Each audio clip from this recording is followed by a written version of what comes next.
திருப்பதியில் சாலை ஓரத்தில் நிறுத்தி வைக்கப்பட்டிருந்த லாரி மீது வேன் மோதிய விபத்தில் 4 பேர் உயிரிழந்துள்ளனர். இதுகுறித்த கூடுதல் விவரங்களை செய்தியாளர் சீனிவாசன் வழங்க கேட்கலாம். வணக்கம் சீனிவாசன், சொல்லுங்கள். திருப்பதியில் சாலை ஓரம் நின்றிருந்த வாகனத்தில் விபத்து ஏற்பட்டிருக்கிறது. இது தொடர்பான விவரங்களை பதிவு செய்யுங்கள்.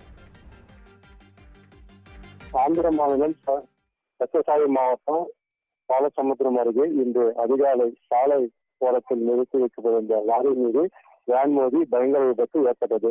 விபத்து ஏற்பட்ட போது வேனில் 14 பேர் பயணித்ததாக தெரிய வந்துள்ள நிலையில் அவர்கள் 4 பேரும் உடல் நசுங்கி சம்பவ இடத்திலேயே மரணமடைந்தார்.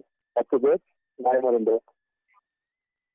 வெளியே பயணித்தவர்கள் வேனில் பார்த்தவர் திருப்பதி மலைக்கு சென்று அதே பகுதியில் உள்ள தங்களுடைய சொந்த ஊரான குருபாலனுக்கு திரும்பி சென்று கொண்டிருந்த போது விபத்து ஏற்பட்டதாக தெரிய வந்துள்ளது. காயமடைந்தவர்கள் பெங்களூரில் உள்ள தனியார் மருத்துவமனையில் சேர்க்கப்பட்டு சிகிச்சை பெறுகின்றனர். விபத்து பற்றி குருபண்ணா போலீசார் வழக்கு பதிவு செய்து விசாரணை நடத்திக் கொண்டிருக்கிறார். விவரங்களை வழங்கியமைக்கு நன்றி சீனிவாசன்.